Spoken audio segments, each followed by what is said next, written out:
L'été 1989 s'abattit sur le sud de la France avec une tranquillité trompeuse.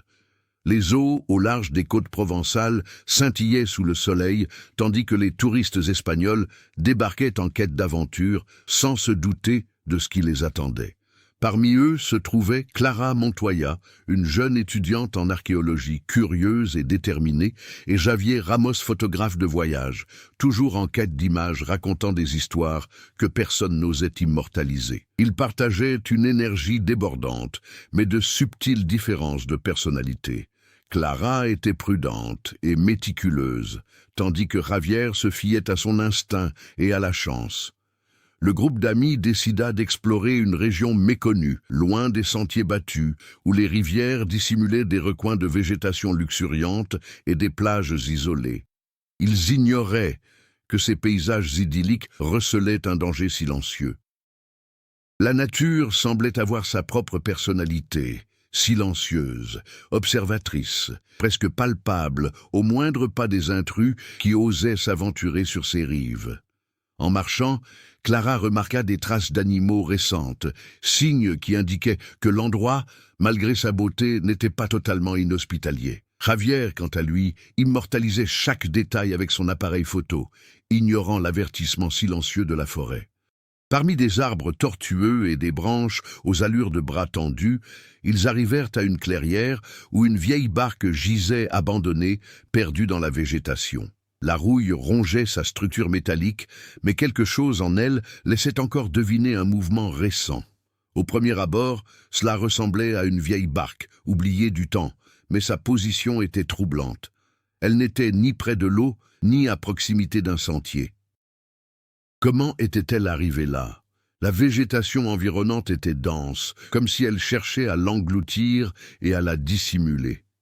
Clara toucha la coque, sentant la rugosité du métal, et un étrange frisson lui parcourut l'échine. Javier s'approcha, regardant à travers le viseur de l'appareil photo, essayant de percer le mystère de cette embarcation.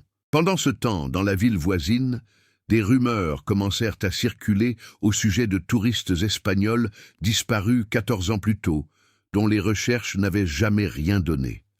Des noms comme Clara et Javier apparurent sur d'anciennes listes de voyageurs. Coïncidences qui semblaient irréelles, mais qui, dans cette clairière, commencèrent à se mêler au présent. Le groupe décida d'explorer l'intérieur du bateau. Le pont en bois craquait à chaque pas, résonnant dans l'espace vide comme pour raconter une histoire oubliée. Des cabines closes, des compartiments verrouillés par le temps. Mais quelque chose, un détail infime, attira leur attention. Une inscription presque effacée sur le flanc de la coque, mentionnant des dates et les initiales de voyageurs inconnus. C'était un rappel silencieux du passé, et en même temps, une invitation à percer des secrets que personne n'avait osé affronter depuis plus de 10 ans. Au coucher du soleil, la végétation sembla les enserrer, projetant des ombres qui se mouvaient indépendamment du vent. Chaque son, le battement d'ailes des oiseaux, le craquement des branches, résonnait avec une intensité inhabituelle. Clara sentit son estomac se nouer. Javier, malgré son scepticisme, comprit qu'il ne se trouvait pas simplement devant une barque abandonnée, mais devant un lieu chargé d'histoires oubliées et de dangers silencieux. La tension monta lorsqu'un objet tomba du pont, révélant un compartiment secret que personne n'avait remarqué. À l'intérieur se trouvaient des effets personnels, abîmés par le temps, et quelques objets qui semblaient déplacés, comme si le bateau avait été abandonné là, à la hâte. Un sentiment d'urgence s'empara du groupe. Ils allaient revivre l'histoire d'il y a 14 ans, mais la question qui brûlait les lèvres de chacun était « Qui avait réellement survécu ?» Le suspense s'intensifiait à chaque mouvement du groupe, à chaque pas sur la barque qui grinçait sous leurs pieds. Clara et Javier, protagonistes malgré eux d'une intrigue qui commençait à se dévoiler, ignoraient encore qu'ils étaient sur le point de franchir la frontière entre le présent et les échos d'un passé dangereux. La végétation dissimulait non seulement la barque, mais recelait aussi des secrets susceptibles de bouleverser toutes leurs convictions sur les disparitions et la survie. Au fil de la nuit, Le vent portait des murmures indéchiffrables, et le bateau silencieux semblait vibrer de sa propre histoire, un récit interrompu qui implorait d'être révélé. Clara sentait que cette nuit serait décisive, non seulement pour elle, mais pour tous ceux qui oseraient défier l'oubli et affronter le mystère que la France dissimulait depuis 1989. Le conflit central était clair. Survivre au présent exigerait d'affronter les vestiges du passé. Mais entre eux et la vérité, des obstacles naturels et humains se dressaient, prêts à mettre à l'épreuve leur courage, leur intelligence et leur résilience. La frontière entre sécurité et danger était ténue, et chaque décision pouvait modifier non seulement le destin de Clara et Javier, mais aussi l'histoire oubliée des touristes espagnols disparus 14 ans auparavant. La forêt où reposait le bateau n'était pas qu'une simple barrière naturelle. C'était un labyrinthe d'histoires ancestrales, avec d'étroits sentiers serpentant entre des arbres centenaires, une mousse épaisse et des ruisseaux cachés. Clara, habituée aux cartes et aux itinéraires archéologiques, se sentait déstabilisée par le terrain, consciente que chaque pas devait être mesuré. La France rurale se dévoilait ici dans toute sa splendeur sauvage, loin des villes touristiques et des plages ensoleillées, affichant un caractère presque mythique, où la nature et le temps semblaient conspirer pour engloutir les intrus. Javier, quant à lui, entretenait un rapport différent à l'espace. Son regard s'attardait sur les angles inattendus, les ombres intéressantes et les détails qui échappaient aux autres. C'était sa façon d'appréhender le monde, mais dans cet environnement, il comprit que l'esthétique pouvait se mêler dangereusement à la réalité. Un clic mal interprété pouvait faire basculer le récit du statut de témoin ou celui de personnage à part entière.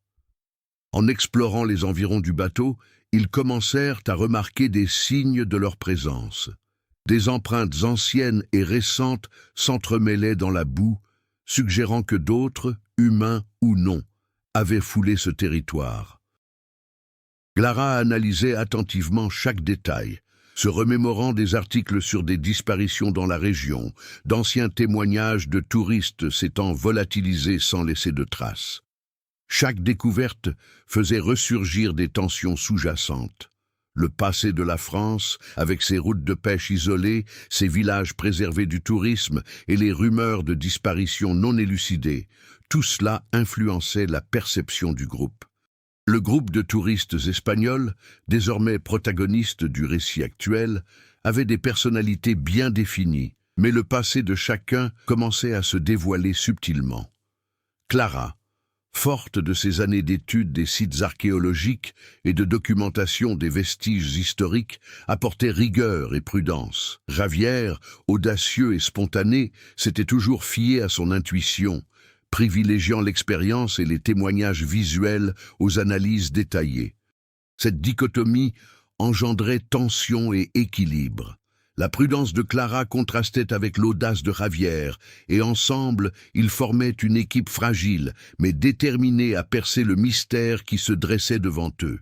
Le bateau, loin d'être un simple objet abandonné, était un véritable reliquaire de souvenirs.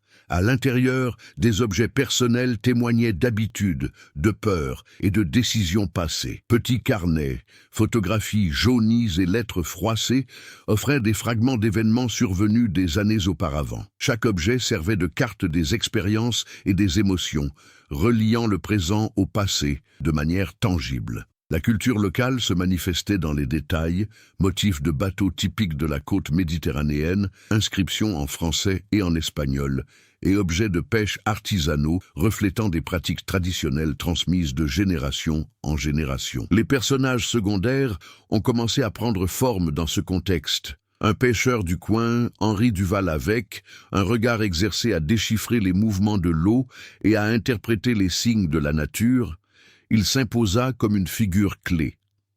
Henri connaissait les histoires de disparitions passées, mais parlait peu, toujours par phrases courtes et chargées de sens. Sa présence rappelait que le temps, dans cette région, était un récit vivant, et que l'histoire du bateau ne pouvait être interprétée uniquement à travers le regard des touristes ou des enquêteurs occasionnels. La forêt et les villages environnants présentait des défis logistiques considérables. Sentiers étroits, ponts fragiles, animaux sauvages et rivières barrant les passages, créant une tension constante et mettant à rude épreuve la résistance physique et mentale du groupe. Chaque pas était calculé, chaque décision avait des conséquences immédiates. La France, dans ce contexte, n'était pas un simple décor, elle était un personnage à part entière, influençant les choix, accentuant la pression et dessinant les perspectives de survie. En explorant l'embarcation, de petites révélations, pourtant marquantes, émergèrent, des noms gravés sur la coque, des dates correspondant à d'anciennes disparitions, des objets du quotidien semblant déplacés par le temps. Le récit se teinta de suspense. Qui avait réellement survécu? Comment l'embarcation avait-elle été transportée jusqu'à cet endroit précis, au cœur de la végétation dense? Ces questions, restées sans réponse immédiate, servaient de fil conducteur, maintenant le rythme et la tension du récit. Les personnages secondaires continuaient de se révéler par leurs actions, et non par des dialogues explicatifs. Henri, par exemple, démontrait une connaissance approfondie des techniques de survie en forêt, enseignant des mouvements subtils qui protégeaient des terrains accidentés et des dangers invisibles. Un autre personnage, Lucien, un guide touristique local, a donné des indices sur des itinéraires oubliés et des histoires transmises oralement, reliant le présent au passé sans avoir besoin de longues explications. L'exploration du monde incluait également de petites traditions régionales, fêtes locales, coutumes de pêche et folklore du littoral français. Ces détails culturels enrichissaient non seulement le cadre, mais influençaient aussi les choix des personnages, révélant comment le contexte historique et social façonnait leurs décisions et leurs stratégies de survie. Clara et Javier, touristes étrangers, devaient composer non seulement avec des obstacles naturels, mais aussi avec des codes culturels susceptibles de les aider ou de les mettre en danger. Au fil du récit, la tension montait. De subtils signes de danger, branches cassées, ombres furtives, sons qui semblaient se répéter, rappelaient sans cesse au lecteur que la survie dépendait non seulement du courage, mais aussi de l'observation et de l'adaptation. Chaque personnage révélait des nuances. Peur, curiosité, détermination et vulnérabilité s'alternaient de façon crédible et cohérente, renforçant le réalisme et la profondeur émotionnelle de l'histoire. Le bateau et la forêt ont joué un rôle déterminant dans l'évolution des personnages. Clara est devenue plus déterminée, apprenant à trouver le juste équilibre entre prudence et action. Javier a commencé à percevoir les limites et les conséquences de ses actes, transformant sa spontanéité en planification stratégique. Les personnages secondaires, tels qu'Henri et Lucien, ont enrichi le récit, apportant un contexte historique et culturel et créant une narration dense où chaque action, chaque choix avait du poids et du sens. Tandis que Clara et Javier exploraient l'intérieur du bateau, l'atmosphère se changea. Un épais brouillard enveloppa la forêt, brouillant les ombres et les silhouettes des arbres et conférant à la végétation une apparence presque surnaturelle. Chaque pas exigeait une extrême prudence. Les racines traîtresses et les troncs d'arbres abattus rendaient la progression lente et épuisante. Mais la véritable tension provenait de l'inconnu. Des signes indiquaient que quelqu'un ou quelque chose les observait. Clara découvrit un journal intime partiellement détruit, aux pages jaunies et déchirées, contenant des récits de peur, de faim et de stratégies de survie. L'écriture, désespérée mais méticuleuse, évoquait les déplacements de groupes fuyant des dangers invisibles. Chaque détail intensifiait le suspense. Le lecteur commençait à comprendre que la disparition des touristes espagnols, des années auparavant, n'était pas accidentelle et que le bateau, apparemment abandonné, était un lien direct avec un passé cruellement préservé. Javier, impatient, s'obstinait à photographier chaque détail sans se soucier de la lumière déclinante ni du brouillard qui réduisait la visibilité. Un bruit soudain, le craquement du bois, une fissure dans la forêt, les figea tous deux. La végétation elle-même semblait vivante, réagissant à leur présence. La tension entre prudence et curiosité s'intensifia. Clara adopta une approche plus stratégique, tandis que Javier luttait contre son angoisse, cherchant à capturer des images qui révéleraient la vérité. Le conflit s'est complexifié avec l'apparition d'obstacles physiques et psychologiques. La forêt dense et labyrinthique imposait des limites naturelles, sentiers barrés, rivières à traverser, ponts fragiles qui craquaient sous le poids des personnages. Chaque épreuve physique reflétait des conflits intérieurs. Peur, doute et courage s'entremêlaient à chaque pas. Clara et Javier comprirent que survivre ne se résumait pas à échapper à cet environnement hostile, mais impliquait aussi d'interpréter les signes et de prendre des décisions cruciales sous pression. À mesure qu'ils avançaient, les signes indiquant qu'ils n'étaient pas seuls devenaient plus évidents. Des empreintes récentes se mêlaient à d'anciennes traces, et les effets personnels laissés dans la barque semblaient avoir été déplacés.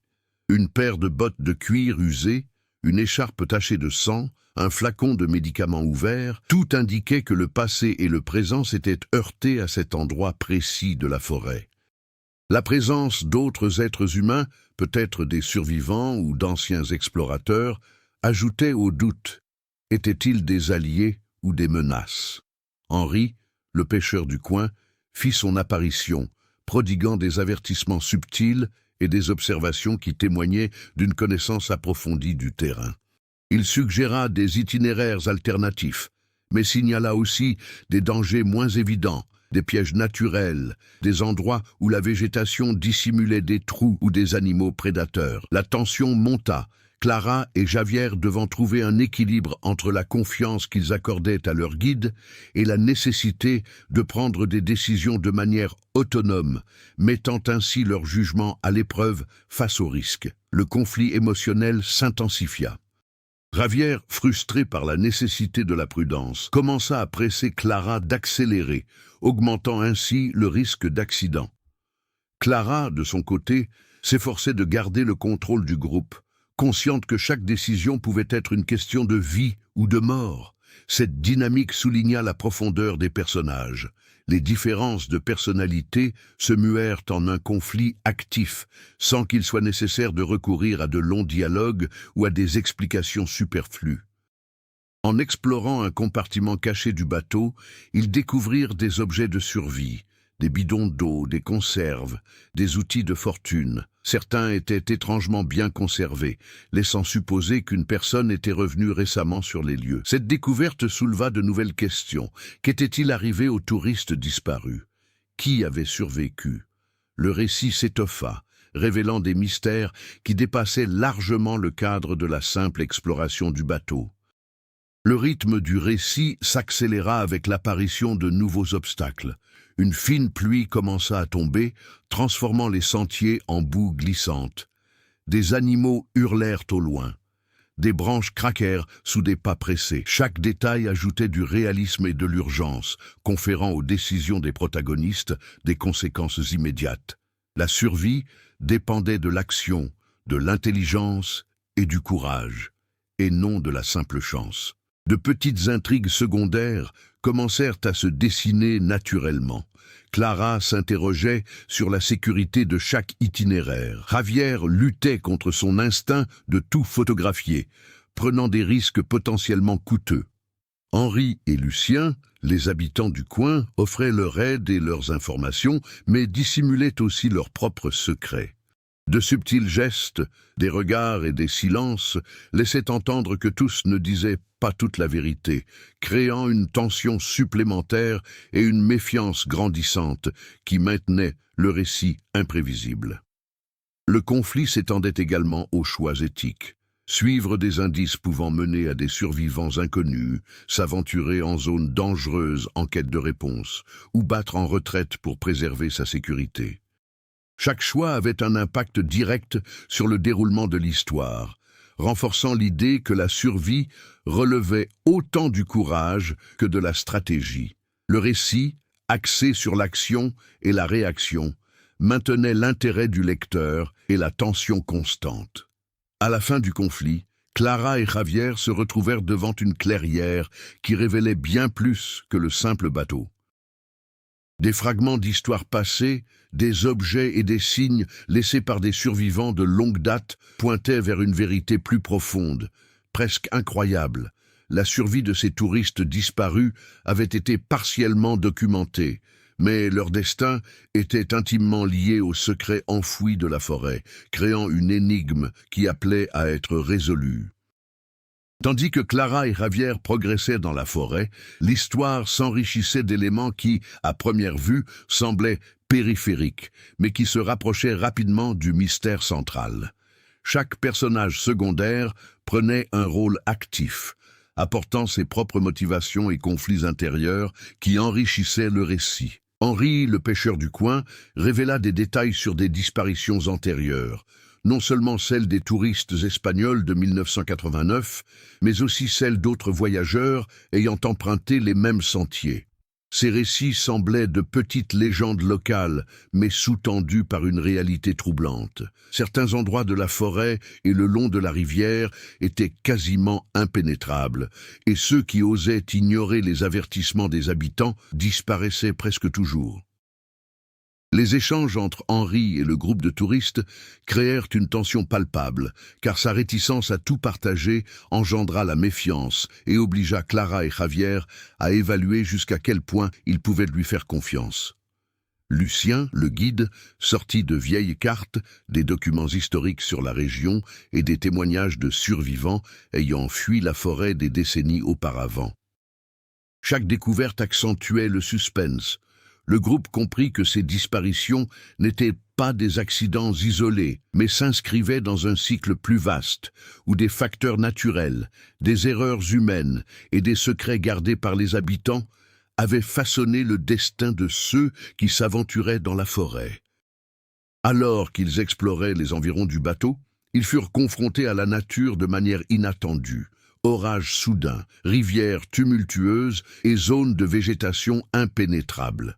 Le temps pressait, la météo pouvait changer radicalement et chaque retard les exposait à des dangers naturels ou à la perte de précieux indices du passé. Le récit s'accéléra, la survie dépendant autant de l'habileté physique que de l'interprétation des signes laissés par l'environnement. Clara se retrouva mêlée à une intrigue personnelle. Ses compétences en archéologie lui permirent d'identifier des motifs sur le bateau et les objets abandonnés, les reliant à des événements précis du passé.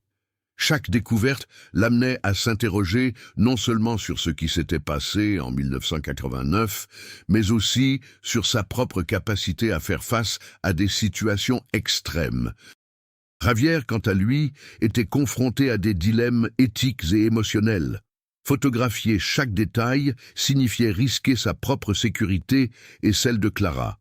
Mais c'était aussi son instinct de témoigner de la vérité. Cette tension entre documentation et survie complexifia le récit. Alors que le groupe explorait un sentier secondaire, il découvrit un autre point d'intérêt, une cabane abandonnée, partiellement recouverte de végétation. Les objets à l'intérieur suggéraient qu'une personne y avait survécu un certain temps, sans pouvoir regagner la civilisation. La cabane devint un microcosme du conflit. Objets du quotidien, traces d'improvisation et messages inscrits sur les murs au charbon ou à la peinture délavée témoignaient de tentatives de communication avec le monde extérieur, renforçant l'impression que la forêt recelait non seulement des dangers, mais aussi des histoires humaines brutes et désespérées. L'interaction entre les intrigues secondaires et le conflit principal a engendré une complexité émotionnelle. Le groupe de touristes était en proie à la peur et à la méfiance. Henri était rongé par la culpabilité d'avoir laissé des indices pendant des décennies, et Lucien s'interrogeait sur ses propres intentions en révélant de vieilles cartes et des informations. Chaque personnage prenait de petites décisions qui, mises bout à bout, influaient directement sur le cours de l'histoire, démontrant que la survie dépendait autant des choix individuels que de la collaboration et de la perception des risques. De petits détails ajoutaient une tension psychologique, des traces de prédateurs, des empreintes qui semblaient se fondre dans la forêt, des objets qui apparaissaient ou disparaissaient mystérieusement. Chaque intrigue secondaire apportait une nuance différente, multipliant les points d'attention du lecteur, toujours liés à l'objectif principal. percer le mystère du bateau et comprendre le sort des touristes disparus en 1989. Le récit explorait plus en profondeur la culture et le contexte historique de la France.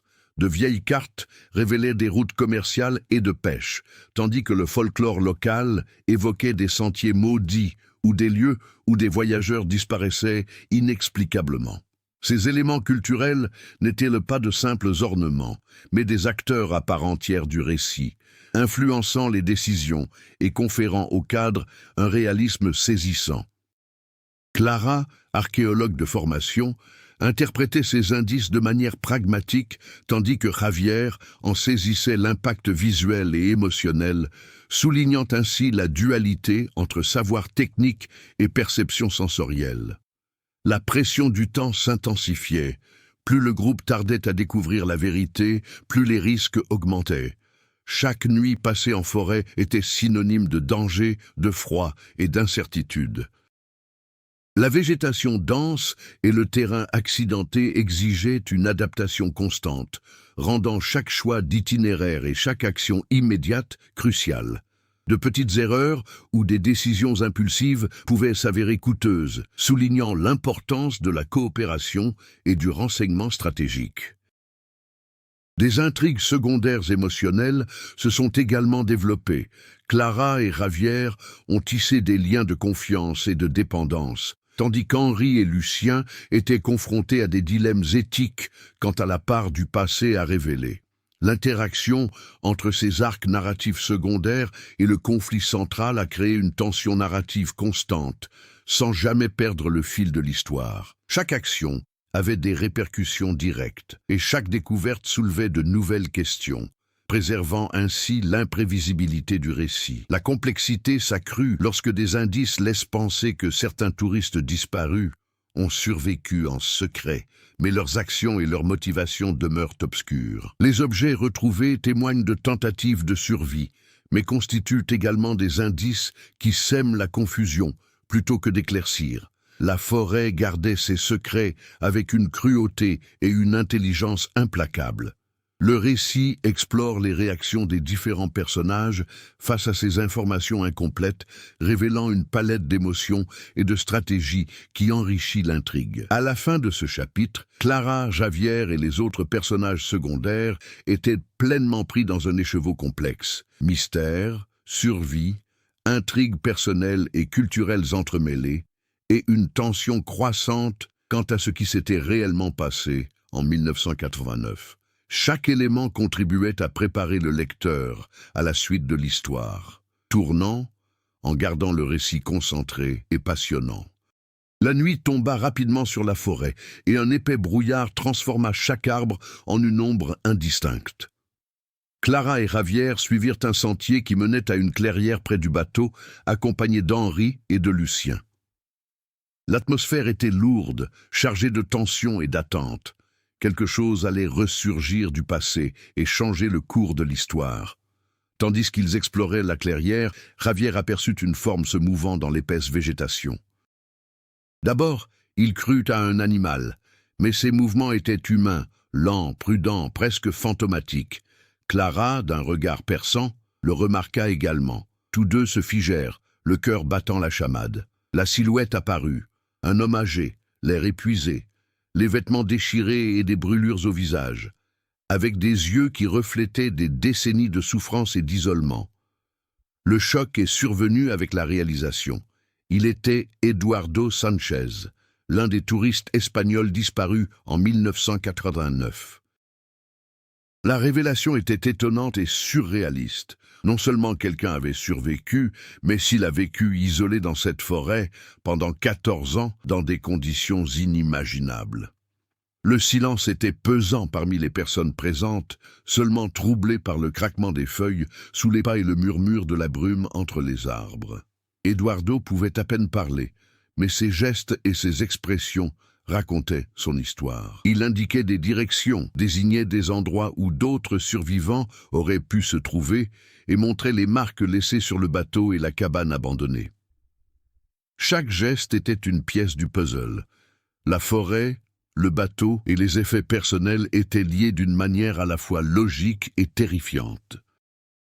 Clara, grâce à son esprit analytique, commença à reconstituer les événements passés, tandis que Javier prenait des photos qui témoignaient non seulement des faits, mais aussi de l'intensité émotionnelle des retrouvailles. Le point de bascule s'est franchi, avec l'apparition d'un nouveau facteur de danger.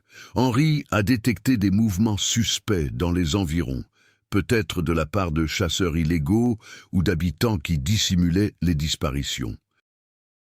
Le récit passa de l'enquête à la lutte pour la survie. La présence d'Eduardo avait révélé de précieux indices, mais avait aussi réveillé des menaces restées cachées pendant des années. Eduardo a révélé, par bribes, des détails qui ont choqué le groupe. Certaines disparitions n'étaient pas accidentelles, mais aussi les conséquences de mauvais choix, de pièges naturels et de décisions humaines qui ont prolongé ses souffrances. Il a décrit comment il avait improvisé un abri, trouvé de la nourriture, évité les prédateurs et surmonté la maladie et les blessures, survivant dans une forêt impitoyable. Chaque mot était une leçon de résilience, et chaque geste témoignait de la transformation physique et mentale qu'il avait vécue pendant 14 années d'isolement. La tension émotionnelle atteignit son paroxysme lorsqu'Eduardo révéla quelque chose d'encore plus troublant. Tous les disparus n'ont pas survécu. Certains avaient laissé des messages, des indices et des objets disséminés dans la forêt, dans l'espoir de communiquer avec le monde extérieur. Clara et Javier comprirent que chaque détail trouvé auparavant, photographies, journaux intimes, effets personnels, faisait partie d'une carte de survie, d'un réseau de signaux cachés qui commençait seulement à être décryptés. Cette révélation a radicalement changé l'objectif de la mission. Il ne s'agissait plus seulement d'explorer l'épave, mais de reconstituer l'histoire de la survie, de relier les fragments du passé et d'affronter les dangers actuels. Le groupe a dû adapter rapidement ses stratégies, évaluer chaque étape, choisir des itinéraires sûrs et interpréter les signes avec précision, tandis que le risque de tomber sur des chasseurs ou de se retrouver piégé par la nature augmentait à chaque instant. Ce tournant a également engendré de profonds dilemmes émotionnels. Confronté à la réalité d'une souffrance humaine extrême, Javier a commencé à s'interroger sur l'intérêt de tout documenter par la photographie plutôt que d'agir pour protéger la vie d'Eduardo et celle des autres. Clara était confrontée à son propre conflit, concilier sa curiosité intellectuelle et la nécessité d'assurer la sécurité et la survie. Henri et Lucien, quant à eux, ont révélé des sentiments de culpabilité, de loyauté et de peur, démontrant que la survie impliquait non seulement une endurance physique, mais aussi des choix moraux complexes. Tandis que le groupe ajustait ses stratégies, Eduardo les mena vers des lieux déjà explorés, désormais perçus sous un jour nouveau. Chaque découverte accentuait l'urgence et la tension narrative. Objets anciens, traces de survie et signes de passage révélaient des schémas comportementaux et des stratégies susceptibles de sauver ou de condamner les protagonistes. La forêt, d'abord un décor passif, devint un adversaire actif, mettant à l'épreuve en temps réel les compétences, le courage et les décisions du groupe. L'événement des retrouvailles avec Eduardo a transformé le récit. Le passé et le présent se sont heurtés. Mêlant mystère, survie et révélation émotionnelle, l'histoire a pris une tournure inattendue, préparant le terrain pour l'acte suivant, où les conséquences, l'évolution des personnages et les résolutions ont commencé à émerger de manière intense et surprenante. Les retrouvailles avec Eduardo ont complètement bouleversé la dynamique du groupe. Le poids de 14 années de survie dans l'ombre de la forêt pesait sur chacun, instaurant un silence chargé de tension. Clara et Javier comprirent que chaque décision prise à partir de cet instant aurait des conséquences directes sur la sécurité de tous, et que la forêt, auparavant un simple défi, était devenue un terrain d'épreuve émotionnelle et stratégique. Clara ressentit immédiatement l'impact de cette révélation. Son esprit s'activa sur plusieurs fronts: analyser l'état physique d'Eduardo, comprendre ses mécanismes de survie et identifier les indices laissés par d'autres touristes disparus. Chaque découverte exigeait une action rapide et une réflexion simultanée. Passé et présent s'entremêlaient, forçant l'héroïne à se confronter à sa propre capacité à diriger dans des situations extrêmes. Javier, quant à lui, était en proie à un tourbillon d'émotions contradictoires. D'un côté, son empathie le poussait à protéger Eduardo et les autres survivants qui pouvaient encore se cacher. De l'autre, son instinct de tout consigner le contraignait à se mettre en danger pour capturer des images qui révéleraient toute la vérité. Ce conflit intérieur devint un moteur essentiel du récit, illustrant comment les décisions individuelles pouvaient profondément modifier le cours de l'histoire. Henri, le pêcheur, commença à être rongé par la culpabilité. Il comprit qu'au fil des ans, certains actes ou son inaction avaient influencé le sort des touristes disparus. À présent qu'Eduardo était vivant, Henri devait faire face à ses choix, conciliant la nécessité de protéger les secrets locaux et l'obligation morale de révéler des informations cruciales. Cette tension entre protection et révélation engendra des conflits qui complexifièrent le récit, soulignant que la survie n'était pas seulement une question de survie physique, mais aussi d'éthique. Lucien, le guide, joua le rôle de médiateur entre Clara, Javier et Henri, leur fournissant cartes et informations stratégiques qui leur permirent de planifier leur progression à travers la forêt. Chaque itinéraire choisi, chaque pause ou détour avait des conséquences immédiates. La végétation dense dissimulait des dangers naturels et la présence d'habitants discrets ou de braconniers ajoutait à l'imprévisibilité. Cette pression constante accentuait le sentiment d'urgence et soulignait la nécessité de prendre des décisions rapides, précises et concertées. La première conséquence concrète fut la nécessité de reconstituer le parcours de survie d'Eduardo. Il conduisit le groupe vers des lieux essentiels à leur subsistance, des points d'eau potable, des cachettes pour se protéger des prédateurs et des abris de fortune construits avec des matériaux trouvés en forêt. Chaque lieu révéla des stratégies ingénieuses, mais aussi des souvenirs traumatisants, démontrant que survie et souffrance sont indissociables. Au fil de leurs explorations, de légères tensions apparurent naturellement. Javier s'interrogea sur certains itinéraires, tandis que Clara insistait pour suivre celui qu'Eduardo jugeait sûr. Henri, quant à lui, s'inquiétait des risques d'exposition à des menaces extérieures. Chaque interaction illustrait la manière dont les personnages réagissaient non seulement à l'environnement, mais aussi les uns aux autres, soulignant ainsi l'importance de la confiance, de la communication et de l'adaptation. Le récit se complexifia encore davantage avec l'apparition de signes de la présence d'autres survivants.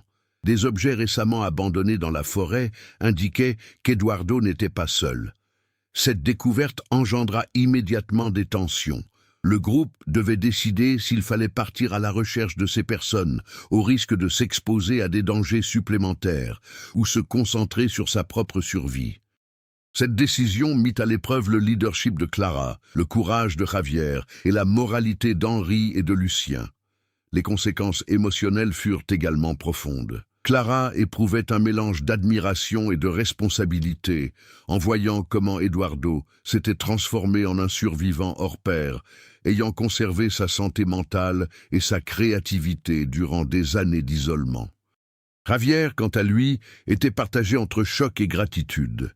Il avait pris des photos susceptibles de devenir virales, mais la dimension humaine de cette histoire lui rappelait que chaque cliché portait en lui une vie bien réelle.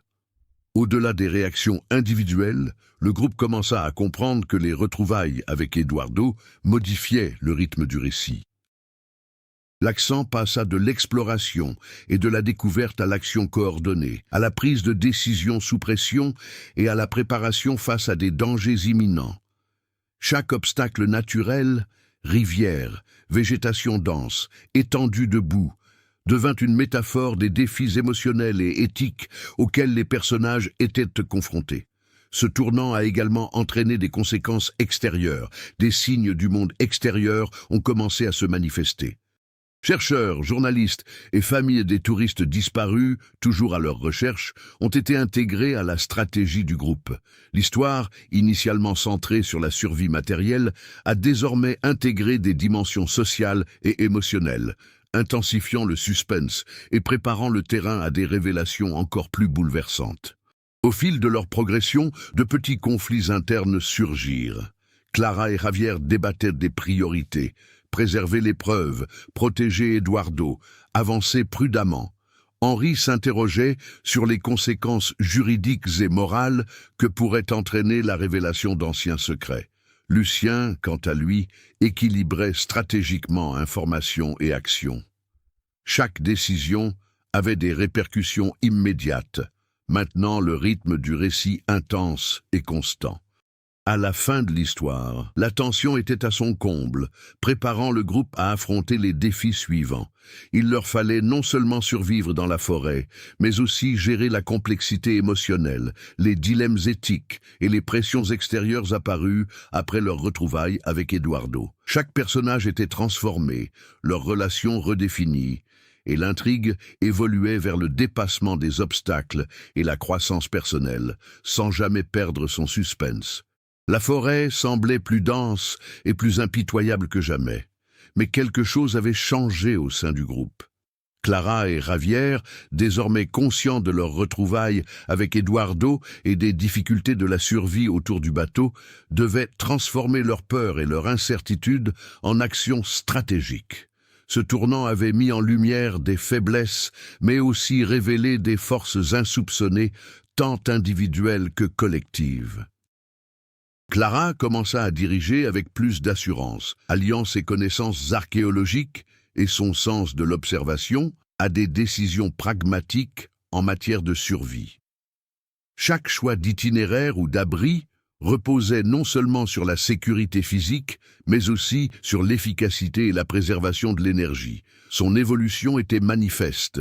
D'exploratrice curieuse, elle était devenue une stratège aguerrie, capable de coordonner les actions et d'en anticiper les conséquences.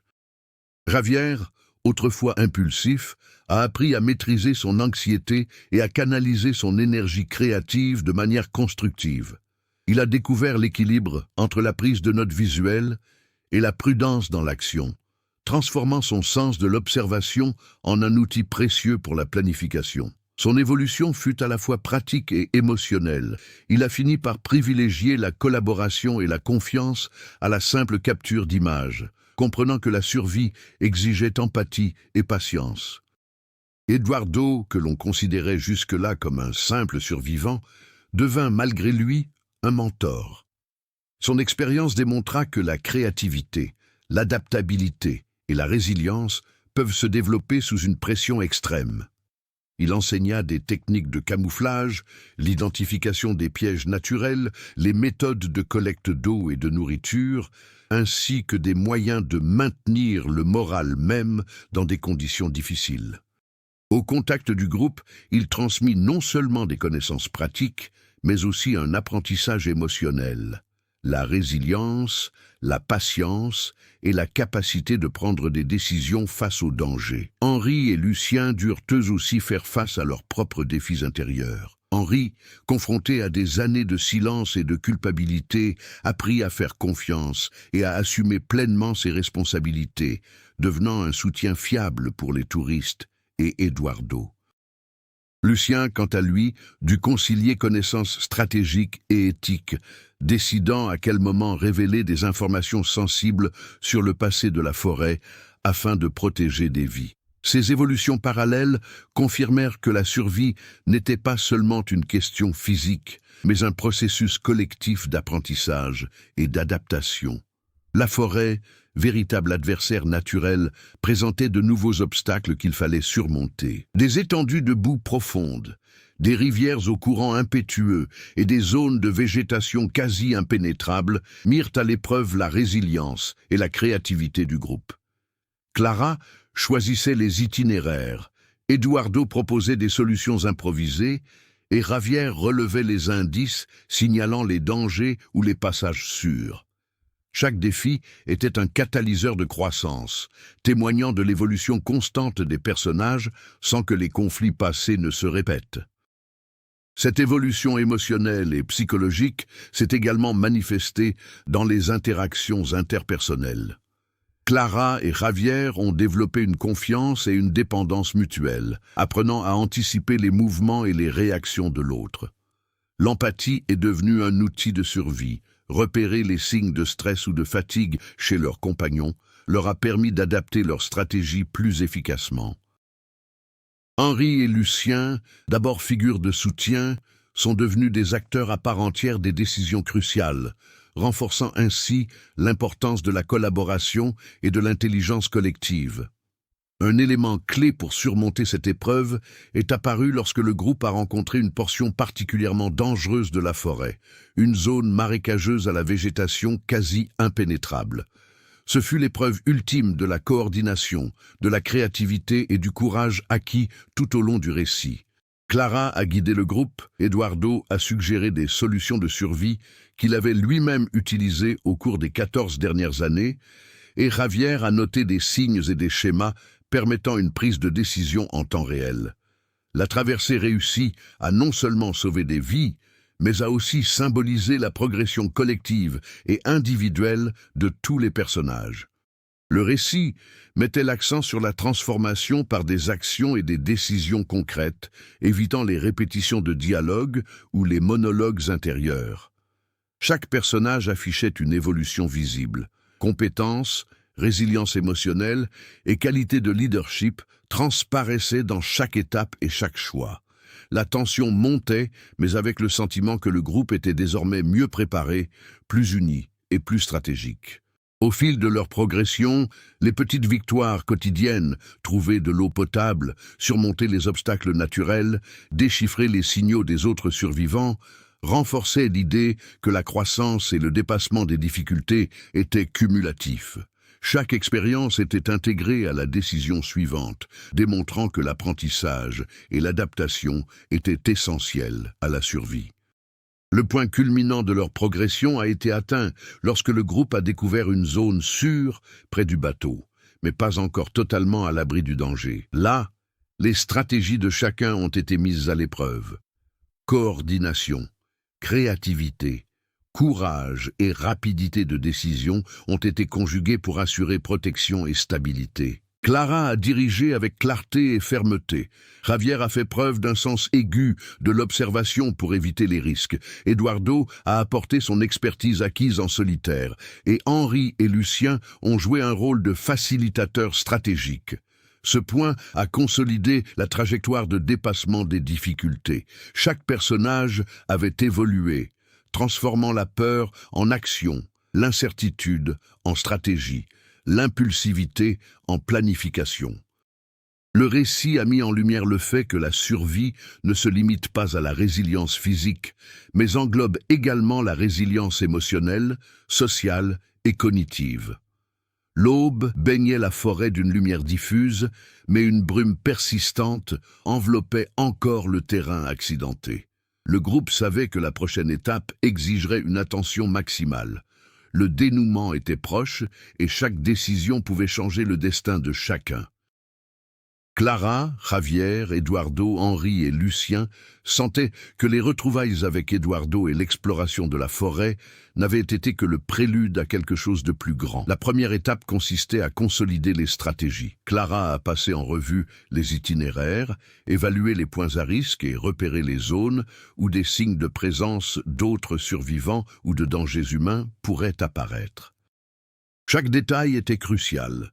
Le terrain accidenté, les rivières traîtresses et la végétation dense exigeaient une planification méticuleuse.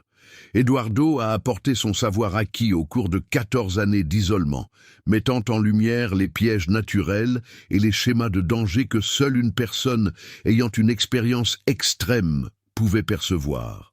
Pendant ce temps, Javier documentait non seulement les preuves, mais aussi la dynamique émotionnelle du groupe.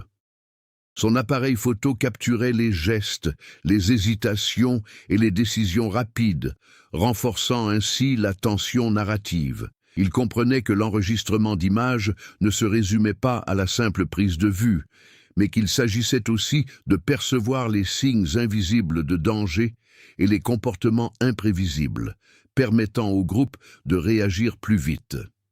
Les intrigues secondaires commencèrent à converger vers le conflit central. Henri révéla des informations sur les mouvements de braconniers patrouillant les environs, accentuant l'urgence de la situation. Lucien apporta des détails sur l'histoire locale, de vieilles cartes et des schémas de disparition, reliant passé et présent. Chaque intrigue secondaire, l'éthique, la survie, le mystère de la disparition, se fondaient désormais dans l'objectif principal, s'assurer que tous traversent la forêt et rejoignent le bateau sain et sauf. Le groupe dut faire face à des difficultés imprévues, de petites inondations sur les sentiers, des zones de végétation dense et impénétrables et des bruits suspects provenant de la forêt. Chaque obstacle exigeait une réaction rapide et une collaboration étroite. Clara prit les décisions cruciales, Eduardo proposa des solutions improvisées, Javier repéra les signes de danger, et Henri et Lucien surveillèrent les environs. Cette combinaison de compétences mit en lumière la maturité et l'évolution des personnages, les préparant ainsi au dénouement de l'histoire. La tension montait à mesure que des signes de la présence d'autres survivants ou d'intrus apparaissaient. Des objets récemment abandonnés, des traces dans la boue et des bruits nocturnes indiquaient que la forêt recelait encore des secrets. Le groupe devait choisir entre la voie la plus rapide, au risque de rencontres dangereuses, et des itinéraires alternatifs, plus sûrs, mais plus longs. Chaque choix renforçait le suspense et le rythme du récit, préparant le lecteur au moment où l'intensité narrative atteignait son paroxysme. À l'approche du bateau, les personnages commencèrent à affronter leurs peurs intérieures et leurs incertitudes persistantes. Clara devait assumer la responsabilité de diriger le groupe. Javier luttait contre son impulsivité et son besoin de tout immortaliser en images. Eduardo faisait preuve d'une force acquise par l'expérience. Henri et Lucien devaient trouver un équilibre entre culpabilité, éthique et stratégie. Chaque interaction était empreinte de tension et laissait présager que le dénouement exigerait non seulement des compétences physiques, mais aussi une intelligence émotionnelle, une collaboration et un courage hors du commun. Le récit privilégiait les actions et les décisions concrètes, point de longue réflexion ni de dialogue superflu. Chaque pas était une question de survie. Traverser une rivière, éviter les pièges naturels, interpréter les signes de la forêt ou affronter les menaces humaines. La pression montait à chaque instant, maintenant un rythme soutenu et préparant le terrain pour l'affrontement décisif qui scellerait le destin du groupe et lèverait le voile sur le mystère du bateau. À mesure qu'ils affinaient leurs itinéraires et leurs stratégies, le groupe commençait également à planifier leurs réactions face aux imprévus. Eduardo signalait les zones susceptibles de receler des pièges naturels. Clara examinait les possibilités d'évasion. Javier surveillait les signes d'intrusion. Henri et Lucien collaboraient à la prise de décisions tactiques. Chaque action renforçait le sentiment de tension croissante et l'imminence du dénouement. De plus, des touches culturelles et historiques subtiles ont été intégrées, des vestiges d'anciennes pratiques de pêche, des légendes locales sur des disparitions et des récits oubliés de touristes égarés formaient une toile de fond dense qui accentuait le réalisme et l'imprévisibilité. Chaque détail rendait la forêt plus vivante, presque consciente, agissant comme un antagoniste actif qui influençait les décisions et mettait à l'épreuve les limites physiques et émotionnelles. À la fin de ce chapitre, le groupe était fin prêt pour le dénouement. Tous les personnages avaient évolué, les intrigues secondaires avaient trouvé leur résolution ou s'étaient amorcées, et la tension narrative était à son comble. Le récit était mûr pour l'affrontement décisif, préservant le suspense et l'imprévisibilité propres au genre du survival. Le soleil se cachait déjà derrière l'épaisse forêt, et la brume de fin d'après-midi transformait chaque ombre en menace. Clara, Javier, Eduardo, Henri et Lucien avançaient en silence, attentifs au moindre bruit, au moindre mouvement de la végétation. La tension était palpable. Il ne s'agissait pas seulement de survivre, mais d'affronter les mystères qui hantaient les touristes disparus depuis des décennies. Arrivés à l'endroit précis où reposait le bateau, une surprise inattendue les attendait. Ce n'était pas seulement le bateau, désormais partiellement recouvert de végétation, mais structure improvisée d'abris reliés par des cordes et des plateformes. Cela indique qu'une personne ou un groupe avait récemment fréquenté les lieux. Des effets personnels, des vêtements et des restes de provisions ont montré que des survivants, actuels ou anciens, erraient encore dans les environs, défiant toute logique et épaississant le mystère. Eduardo réagit immédiatement, reconnaissant des signes que seul un expert pouvait percevoir, des marques au sol, des habitudes alimentaires et des traces de mouvement indiquant que la zone n'était pas un simple lieu de passage, mais une base de survie active. Clara et Javier suivirent chaque observation, conscients que la situation exigeait des décisions rapides et précises. Soudainement, bruit de pas et de branches qui craquent, ils dénoncèrent l'approche d'inconnus. La tension était à son comble. La forêt se transforma en un champ de bataille silencieux où la moindre erreur pouvait être fatale. Clara ordonna au groupe de se positionner stratégiquement en utilisant la végétation comme couverture, tandis qu'Eduardo analysait les voies de fuite et que Javier notait discrètement chaque détail. Les chiffres ont émergé. Il s'agissait de survivants longtemps isolés. Ils se méfiaient de tout intrus. Leur première réaction fut hostile, mais la situation se transforma rapidement en une épreuve de communication, de confiance et de perception. Eduardo joua le rôle d'intermédiaire, utilisant des signaux et des gestes qui témoignaient de son savoir et de son autorité, évitant ainsi le conflit direct. Chaque geste, chaque action s'avéra décisif, démontrant que la survie reposait sur l'intelligence émotionnelle, la stratégie et le courage. Au cours de cette confrontation silencieuse, un détail crucial a été découvert. L'un des survivants transportait des objets appartenant aux touristes disparus en 1989. Cela prouvait qu'une partie du groupe avait réussi à survivre pendant des années sans contact avec le monde extérieur. Cette révélation provoqua un mélange de soulagement et de choc chez Clara, Javier et les autres. Le mystère commençait enfin à se dévoiler, mais la question de l'intégration de ces survivants dans la réalité actuelle restait extrêmement tendue.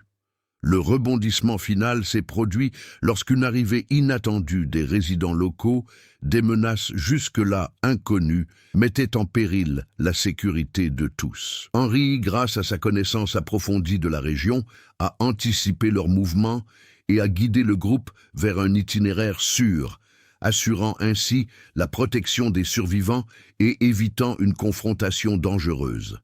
Cet acte a démontré comment l'expérience, le leadership et la coopération se conjuguent pour surmonter des risques extrêmes. Le point culminant du voyage a également entraîné la transformation des protagonistes. Clara, exploratrice prudente au départ, a fait preuve de fermeté et de stratégie. Javier, auparavant impulsif, a démontré une maturité émotionnelle et une grande capacité d'adaptation. Eduardo, symbole de résilience, a guidé et soutenu le groupe sans perdre l'autorité acquise grâce à une expérience extrême. Henri et Lucien ont complété le groupe par leur expertise pratique et leur connaissance historico-culturelle, prouvant ainsi que la survie était le fruit de la collaboration et de la progression collective. Au plus fort de la crise, le groupe est parvenu non seulement à survivre à la menace immédiate, mais aussi à reconstituer l'intégralité du récit de la disparition de 1989. Chaque action, chaque décision, chaque réaction a été cruciale pour le dénouement. La survie physique, émotionnelle et stratégique a convergé vers une conclusion cohérente et marquante. Le soleil matinal illuminait la clairière, où le bateau demeurait partiellement dissimulé par la végétation.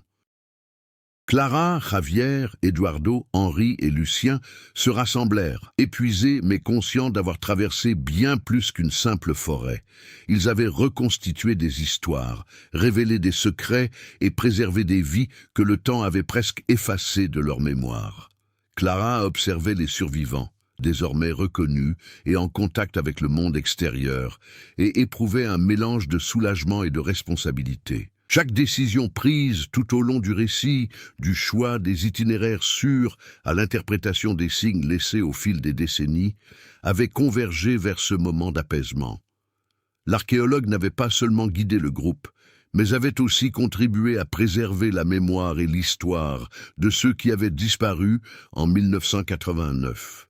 Javier, de son côté, réfléchissait à la valeur de sa documentation visuelle. Les photographies et les enregistrements qu'il avait réalisés capturaient bien plus que des faits. Ils témoignaient d'émotions, de tensions, de choix et de transformations. Il comprit que son travail ne se limitait pas à l'enregistrement, mais donner la parole à ceux qui ont survécu dans le silence ces progrès était évident. Il avait appris à trouver l'équilibre entre curiosité, prise de risque et empathie. Eduardo, le survivant emblématique, paraissait visiblement plus léger. Après 14 années d'isolement, son intégration au groupe témoignait de sa résilience. Chacun de ses gestes avait désormais un impact collectif. Il instruisait, guidait et contribuait à la sécurité des autres, démontrant ainsi que cette expérience extrême avait forgé en lui un leadership et une sagesse précieux. Henri et Lucien, qui tout au long du récit ont su concilier savoir local et dilemmes éthiques, ont trouvé l'occasion de réparer les injustices du passé. Henri, rongé par une culpabilité silencieuse, pouvait désormais guider en toute sécurité les survivants et les touristes, mettant son expérience à profit pour prévenir de nouvelles disparitions. Lucien, quant à lui, a consolidé son rôle de médiateur et de stratège, conciliant action et morale avec maturité et discernement. Le récit explorait également les conséquences à long terme. La forêt restait dangereuse, mais les archives, les cartes et les témoignages offraient désormais des indices susceptibles de sauver des vies. Le bateau, symbole de disparition et de survie, se transformait en un monument silencieux à la résilience humaine, au courage et à la capacité de s'adapter aux situations extrêmes. Les relations interpersonnelles se sont également stabilisées de manière cohérente. Clara et Javier, unis par leur expérience extrême, partageaient un profond respect et une grande confiance. Eduardo s'est intégré à la vie sociale, tandis qu'Henri et Lucien ont assumé des rôles de soutien structurés, veillant à ce que les leçons tirées de cette expérience restent vivantes. Chaque personnage a conclu son parcours par une évolution, un apprentissage et une transformation visible, sans recourir à des dialogues répétitifs ni à des réflexions superflues. De plus, le récit mettait l'accent sur la cohérence thématique. La survie, la résilience, le courage, l'éthique et la collaboration s'entremêlaient harmonieusement.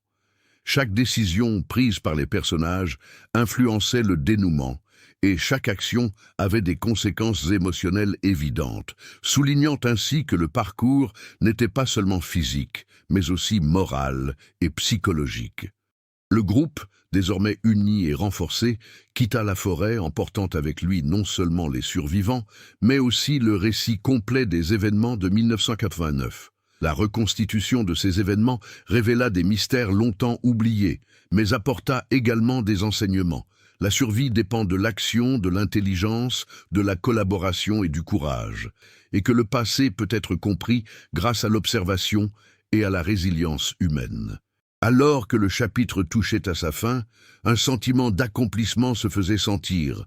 Tous les arcs narratifs principaux et les intrigues secondaires étaient résolus de manière satisfaisante, sans laisser de questions en suspens qui auraient pu nuire à la cohérence de l'ensemble. La conclusion montrait que chaque choix, chaque risque et chaque moment de triomphe avaient façonné le destin du groupe et que l'impact émotionnel de cette expérience resterait à jamais gravé dans les mémoires. Quelques mois plus tard, Clara et Javier retournèrent sur le site du naufrage, désormais marqué de discrètes plaques commémoratives en hommage aux disparus et aux survivants. Eduardo s'était intégré à la communauté, partageant son histoire avec les chercheurs et sa famille. Henri continuait de guider les touristes avec une vigilance accrue, tandis que Lucien consignait des récits et des cartes de la région. Le mystère de 1989 était résolu, mais la forêt conservait son aura de mystère. Pour chacun, cette expérience laissa des leçons indélébiles. Le courage, la résilience et la valeur de la collaboration humaine face à l'inconnu, prouvant que même les chemins les plus obscurs peuvent révéler la lumière. L'histoire de Clara, Javier et Eduardo nous rappelle que le courage, la résilience et la collaboration peuvent transformer même les épreuves les plus extrêmes en leçons de vie. Si ce récit vous a touché, partagez vos réflexions dans les commentaires et dites-nous comment vous réagiriez face à une situation de survie aussi intense. Abonnez-vous à la chaîne pour découvrir d'autres histoires surprenantes et inspirantes de mystères, d'aventures et de survie. Chaque histoire inspire le courage, chaque expérience nous unit. Rejoignez cette communauté qui valorise la persévérance et la découverte de soi.